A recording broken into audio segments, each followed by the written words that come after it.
KSRTC ബസ്സിൽ യുവതിക്ക് നേരെ ലൈംഗിക അതിക്രമം നടത്തിയ കേസിൽ സവാദ് വീണ്ടും അറസ്റ്റിൽ. മലപ്പുറത്തേക്കുള്ള KSRTC ബസ്സിൽ വെച്ചായിരുന്നു സവാദ് ലൈംഗിക അതിക്രമം നടത്തിയത്. 2023 സവാദ് സമാനമായ കേസിൽ അറസ്റ്റിലായിരുന്നു. ഹലോ ആൻഡ് ഹായ് എവരിവൺ, നമസ്കാരം ആൻഡ് വെൽക്കം ടു റിയാക്ഷൻ ബെയറിൻ. ചുള്ളികൾ എല്ലാവരും സുഖമായിരിക്കുന്നു എന്ന് വിശ്വസിക്കുന്നു. ഈ ആളെ ഓർമ്മയുണ്ടാവില്ലായിരിക്കും അല്ലേ, സവാദ് എന്ന് പറയുന്നത്.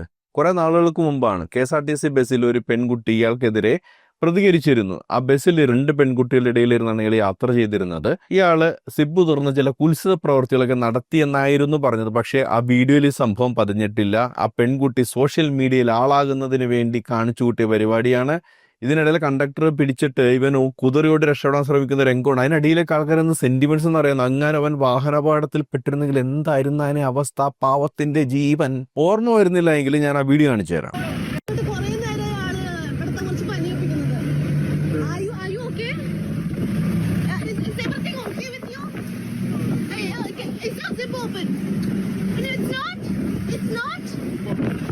It's not? Are you sure it's not? Are you sure? His zip was open. It's not there. Is the zip open? Is the zip open?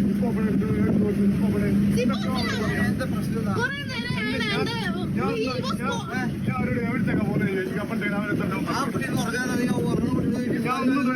zip open. I just want to know if his zip was open. Zip open ആണ്. His shit was outside. Complaint ഉണ്ട്. ഒരു complaint കിട്ടില്ല. തൊട്ടോ ഇല്ലയോ എന്നല്ല. കുറേ നേരം നോക്കിയിട്ട്.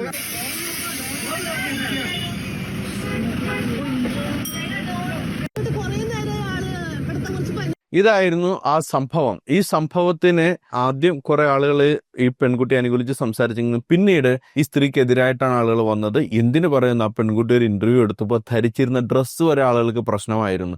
ഈ വേഷത്തിൽ ഇരുന്നുകൊണ്ടായിരിക്കാം ഇവൻ ഈ കുൽസിത പ്രവൃത്തി നടത്തിയെന്നാ പറയുന്നത്. എന്താണല്ലേ, ഒരു പെൺകുട്ടിയുടെ വസ്ത്രധാരണം കണ്ട അവളെ ജഡ്ജ് ചെയ്യുക, അതിനുശേഷം അവൾക്കെതിരെ എന്തും കാണിക്കാം, അല്ലെങ്കിൽ അവളുടെ നേരെ എന്ത് കുൽസിത പ്രവൃത്തിയും ചെയ്യാം എന്നുള്ള ഒരു സാഹചര്യം നമ്മൾ തന്നെ സംസാരിച്ചുണ്ടാക്കുകയാണ്. എന്താ അവസ്ഥ? ഇപ്പോൾ അതേ രീതിയിലുള്ള ഒരു സംഭവമാണ് നടന്നിരിക്കുന്നത്. അന്ന് ഇവനെ പൂമാലിട്ട് സ്വീകരിച്ചവരും ഇവന് വേണ്ടി വാദിച്ചവരൊക്കെ ഇപ്പൊ എവിടെയാണെന്നാണ് ഞാൻ ചോദിക്കുന്നത്. തീർച്ചയായും ഈ സവാദിനെ അന്ന് പുകഴ്ത്തിയവർ ഒരുപാട് പേരുണ്ടായിരുന്നു. അതുപോലെ തന്നെ ആ ഇരയാക്കപ്പെട്ട യുവതിയെ ഇകഴ്ത്തി നിരവധി ആളുകളും രംഗത്ത് വന്നിരുന്നു. ഇതിപ്പോൾ വീണ്ടും ഇതേ സമാനമായ ഇതേ കേസിൽ തന്നെ സവാദ് അറസ്റ്റിലായിരിക്കുകയാണ്. ഇക്കഴിഞ്ഞ 14-ാം തീയതിയാണ് കേസിനാസ്പദമായ സംഭവം ഉണ്ടാകുന്നത്. മലപ്പുറത്തേക്കുള്ള ബസ്സിൽ വെച്ചാണ് ഇത്തരത്തിൽ യുവതിയോട് ഇയാൾ ലൈംഗികാതിക്രമം നടത്തുന്നത്. ഇതുമായി ബന്ധപ്പെട്ട് അന്ന് തന്നെ യുവതി തൃശൂർ ഈസ്റ്റ് പോലീസിൽ പരാതി നൽകുകയും ചെയ്തു. പിന്നീട് ഈ സവാദിനെ പോലീസ് അന്വേഷിക്കുകയും പിന്നീട് ഇയാളെ പിടികൂടുകയുമാണ് ചെയ്തത്. 2023 KSRTC ബസ്സിൽ വെച്ച് യുവതിക്ക് നേരെ നഗ്നതാ പ്രദർശനം നടത്തിയതിനും ഇയാളെ ആദ്യം അറസ്റ്റ് ചെയ്തത്. അന്ന് ഈ സംഭവം വലിയ വിവാദമായിരുന്നു. കാരണം ആ പെൺകുട്ടി ഇയാളുടെ വീഡിയോ എടുക്കുകയും അത് സമൂഹ മാധ്യമങ്ങളിൽ ഉൾപ്പെടെ പ്രചരിക്കുകയും ചെയ്തതിന് പിന്നാലെയാണ് പിന്നീട് ഇതൊരു വലിയ വിവാദമാവുകയും അത് കേസെടുത്ത് ഇയാളെ അറസ്റ്റ് ചെയ്യുകയും ഒക്കെ തന്നെ ചെയ്തിരുന്നത്. അതിനുശേഷം ഇയാൾ ജാമ്യത്തിൽ ഇറങ്ങിയപ്പോൾ ഒരുപാട് ആളുകൾ ഇയാളെ മാലയിട്ട് സ്വീകരിക്കാൻ ഉൾപ്പെടെ എത്തിയിരുന്നു. ആ ഒരു സംഭവം ഏറെ വിവാദത്തിൽ ആവുകയും ചെയ്തിരുന്നു. ഇതിപ്പോൾ വീണ്ടും സമാനമായ കേസിൽ അയാൾ തന്നെ അറസ്റ്റിലായിരിക്കുകയാണ്. മരിയോ, നമുക്ക് കുറച്ച് പൂമാലയിട്ട് പോകാം. കുറച്ച് പൂമാലയും കുറച്ച് താലപ്പൊലിയും. കോൺഗ്രസിന്റെ ഏതോ സെക്രട്ടറിമാരിലാണെന്ന് സ്വയം പറഞ്ഞാൽ എനിക്കറിയില്ല കേട്ടോ, സോമൻ എന്നായിട്ട് അവന്റെ പേര്. അവനൊക്കെ ഉണ്ടായിരുന്നു ആ വീഡിയോയിൽ അന്ന്. നല്ല സ്വീറ നാട്ടുകാർ കൊടുക്കുന്നത്. ഇനിയിപ്പോൾ ഈ വിഷയത്തിൽ എന്തായിരിക്കും പറയാൻ പോകുന്നത്, ഇതിന് തെളിവുണ്ടേ ഇല്ല എന്നുള്ളത്. മറ്റേത് വീഡിയോ കുറച്ചെങ്കിലും ഉണ്ടായിരുന്നു, ഇതിനകത്ത് ഇപ്പോൾ വീഡിയോ പോലും ഇല്ലല്ലോ. ഇനിയിപ്പോൾ അതുകൊണ്ട് പിന്നെ പൂർണ്ണമായിട്ടും വെറുതെ വിടണം. 1 മാലയ്ക്ക് ഒരു 2 മാലയുടെ നമ്മൾ സ്വീകരിക്കേണ്ടത്. അത്തരക്കാർക്ക് വേണ്ടി ഒരു കോൾ റെക്കോർഡിംഗ് കേൾപ്പിച്ചു തരാം. ഇത് ഖാദർ കരിപ്പൊടി ഇവർ അറസ്റ്റ് ചെയ്ത സ്റ്റേഷനിലെ വ്യക്തിയോട് സംസാരിച്ചതിന്റെ ഓഡിയോ റെക്കോർഡിംഗ് ആണ്. സവാദ് എന്ന് പറയുന്ന ഒരാളെ അറസ്റ്റ് ചെയ്തിട്ടുണ്ടായിരുന്നു സാറേ, ഒരു ബസ്. അയാൾ നേരത്തെ വേറൊരു കേസിൽ പ്രതിയല്ലേ സാറേ? ഇതേ സമാന ബസ് കേസല്ലേ സംഭവം? പുള്ളിക്കാരന്റെ സ്ഥലം എവിടെയാണ് ഈ സവാദിന്റെ? കോഴിക്കോട്. ഇതെന്താ സംഭവം സാറേ സംഭവിച്ച ബസ്സില്? കേറി പിടിച്ചു അല്ലേ? ഇതേ ഒരു സമാന ഇഷ്യൂ ആണ് അന്നുണ്ടായതല്ലേ? ഇയാൾക്ക് ഇത് ഈ ഒരു വിഷയത്തില് വേറെയും കേസുണ്ടോ ഇതല്ലാതെ? നെടുമ്പാശ്ശേരി പോലീസ് സ്റ്റേഷനിലെ കേസ് അതല്ലാതെ ഇല്ല അല്ലേ? അപ്പൊ എന്താ ഇപ്പൊ അവനെ റിമാൻഡ് ചെയ്തു? ഓക്കെ, ഈ പെൺകുട്ടിയാണല്ലേ അത്?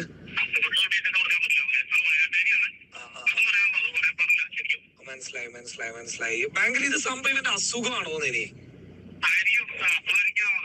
അന്ന് ഇതിങ്ങനെ ഒരു വിഷയം ഉണ്ടായിട്ടേ ആൾക്കാരൊക്കെ മറ്റേ ഓപ്പോസിറ്റുള്ള പെണ്ണിനെയാണ് തെറ്റിദ്ധരിച്ചേ. അങ്ങനെ ഒരു വിഷയം ഉണ്ടായിരുന്നു. അപ്പൊ ഇപ്പൊ നിലവിൽ സ്റ്റേഷനിലുണ്ട് ആള് അല്ലേ? എനിക്ക് ഓർമ്മയുണ്ട്.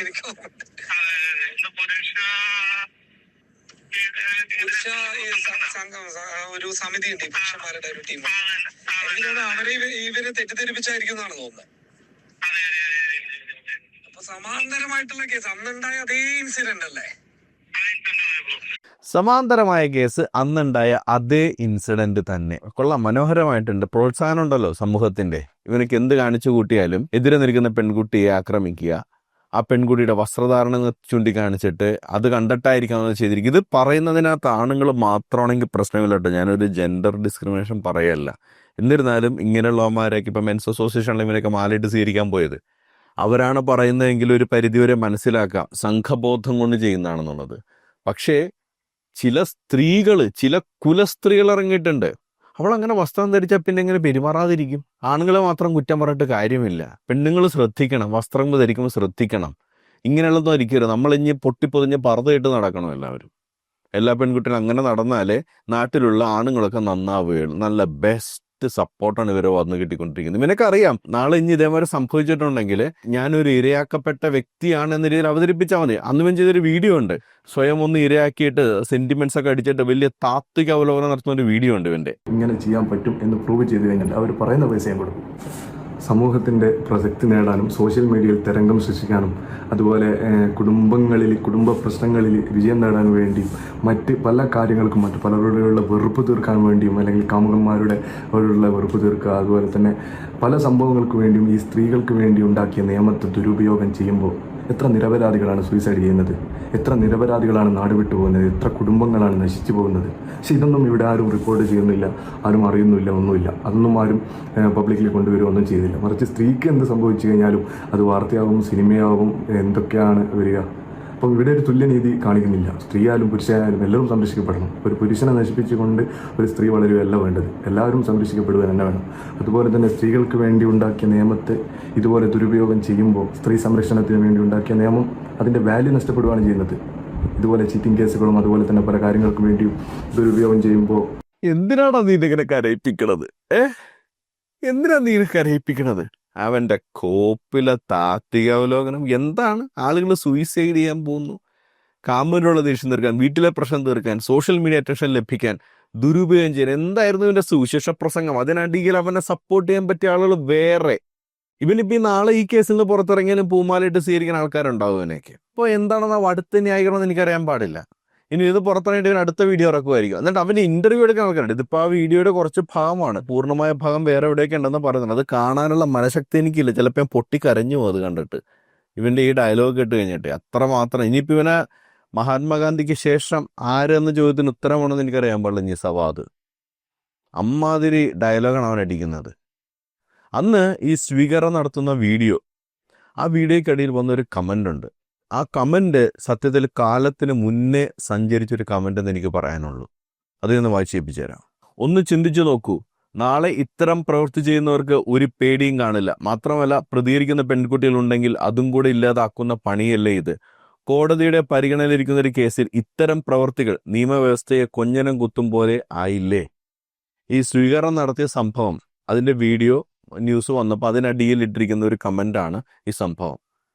അന്ന് ഇവൻ ഈ സ്വീകരണം ലഭിച്ചില്ലായിരുന്നെങ്കിൽ, അന്ന് സമൂഹം കൃത്യമായിട്ട് ഇവനെതിരെ പ്രതികരിച്ചിരുന്നെങ്കിൽ വീണ്ടും ഇതുപോലുള്ള കാര്യങ്ങൾ ചെയ്യാൻ ഇവൻ ഇറങ്ങിത്തിരിക്കുമായിരുന്നു. അവനതൊരു വാണിംഗ് ആയനെ. അപ്പോൾ എന്ത് ചെയ്തു? നമ്മളവനെ പ്രോത്സാഹിപ്പിച്ചു, പൂമാലയിട്ട് അവനെ പ്രോത്സാഹിപ്പിച്ചു. കൊള്ളാടാന്ന് എൻ്റെ പണി, സൂപ്പറായിട്ടുള്ളതാന്ന് പറഞ്ഞിട്ട്. അതിൽ ഉൾപ്പെട്ട പെൺകുട്ടി പറയുന്നത്, ഇതേപോലെ സമാനമായ സാഹചര്യത്തിൽ പലയിടത്തും ഇവനെ കണ്ടിട്ടുണ്ട്. അതൊന്നും റിപ്പോർട്ട് ചെയ്ത കേസുകളല്ല. എങ്ങനെ റിപ്പോർട്ട് ചെയ്യും? ഏതെങ്കിലും ഒരു പെൺകുട്ടി ഇവനെതിരെ പ്രതികരിച്ചു കഴിഞ്ഞാൽ ആളുകൾ കൊടയും വടിയുമായിട്ട് ആ പെൺകുട്ടിക്കെതിരെ പോവല്ലേ? ഇരയാക്കപ്പെട്ട ആൾക്കെതിരെ തിരഞ്ഞെത്തിരിക്കുക, ഇത് ചെയ്തവനൊക്കെ മാലയിട്ട് സ്വീകരിക്കുക. എന്നിട്ട് അതിനിടയിൽ വന്നിരിക്കുന്ന ഒരു കമന്റ് ഉണ്ട്, ഒരു അതുൽ പിമേനാണ്ടോ പറഞ്ഞിരിക്കണേ, ഇത്തരം പ്രവൃത്തി ചെയ്യുന്ന ഒരാൾക്ക് നീ വല്ലതും കണ്ടോ, ഒന്ന് പോടി അവിടെ നിന്ന്. ഇതായിരിക്കും, ഇതുപോലുള്ള ആളുകളായിരിക്കും ഇവനെ സപ്പോർട്ട് ചെയ്തിട്ട് ഈ ഒരു കേസിൽ ഇവനെ സപ്പോർട്ട് നാളെ വരാൻ പോകുന്നത്. ആ വീഡിയോയിൽ അത്രയും സംഭവങ്ങളുണ്ട്. ആ പെൺകുട്ടി ചോദ്യം ചെയ്യുന്നുണ്ട്, അവൻ ഇറങ്ങി ഓടുന്നുണ്ട്, അത്രയും കാര്യങ്ങളൊക്കെ ഉണ്ട്. അതൊന്നും പോരാ, അവർക്ക് നേരിട്ട് കാണാൻ ഇവനെന്താ കാണിച്ചതെന്ന്, അത് കണ്ടാലേ ഒരു വിശ്വസിക്കുള്ളൂ. അപ്പൊ അതുപോലുമില്ലാത്ത ഈ കേസിൽ സ്വീകരണം മാത്രമായിരിക്കില്ല, നാളെ ഇവനെ പിടിച്ചൊരു സ്ഥാനാർത്ഥിയാക്കി ഇതുപോലുള്ള ആളുകൾ അവന് വേണ്ടി വോട്ട് ചോദിച്ച് ഇറങ്ങിയില്ലെങ്കിൽ അത്ഭുതമുള്ളൂ. കഷ്ടം. എന്താണ് ഈ വിഷയത്തിൽ നിങ്ങൾക്ക് പറയാനുള്ളത്? അത് കമന്റായിട്ട് രേഖപ്പെടുത്തുക. മറ്റൊരു പ്രതികരണം നമുക്ക് വീണ്ടും കണ്ടുമുട്ടാം. അതുവരേക്കും ബൈ ബൈ, ടേക്ക് കെയർ.